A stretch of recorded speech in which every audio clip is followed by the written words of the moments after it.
मिळालेला आहे? नाही, तो फक्त तुमच्या अपेक्षेपेक्षा जास्त मिळालेला आहे, पण माझ्या अपेक्षेपेक्षा खरंच कमी मिळालेला आहे.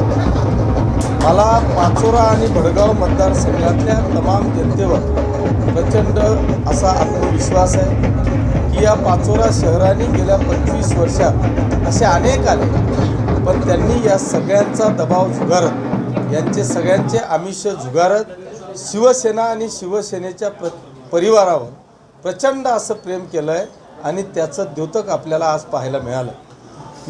मला असं वाटतं की 2001 पासून तर आत्ता 2025 पर्यंत या शहरामध्ये कधीही मला मताधिक्य कमी राहिलेलं नाही.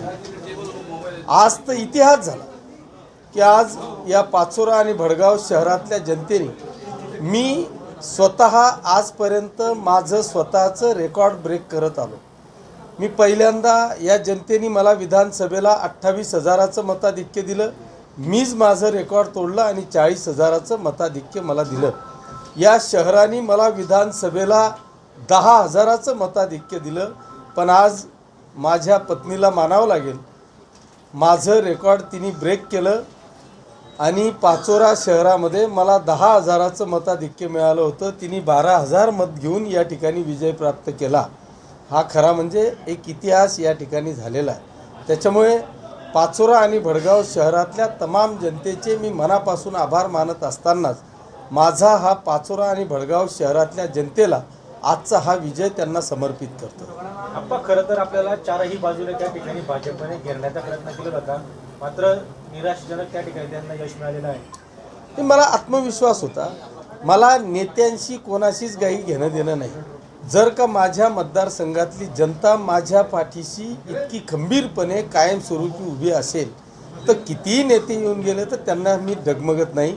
आणि त्याच पद्धतीचं दाखवून देण्याचं काम माझ्या जनतेने केलं. मला इतका मोठा प्रचंड प्रमाणात यश दिलं, परंतु दुर्दैवाने भडगाव शहरात 4 जागा गेल्या आणि पाचोरा शहरात माझ्या 6 जागा गेल्या. त्या 100% अनपेक्षित गेल्या. एक जागा तर 19 मतांनी गेली, एक काहीतरी 40-45 मतांनी गेली.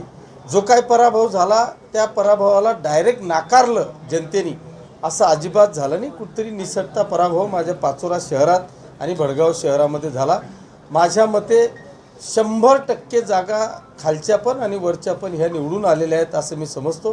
दुर्दैवाने ज्या काही पाचोरा शहरात 6 आणि भडगाव शहरात 4 जागा गेल्या, मी त्यांचं देखील माझ्या नगरसेवकांचं अभिनंदन करतो, परंतु दुर्दैवाने तो पराभव आपल्याला स्वीकारावा लागेल. नाही, मी त्यांचं मनापासून अभिनंदन करेल की त्यांच्या देखील पत्नी त्या ठिकाणी नगराध्यक्ष म्हणून निवडून आल्यात. खरं म्हणजे ते माझे मित्रच आहेत.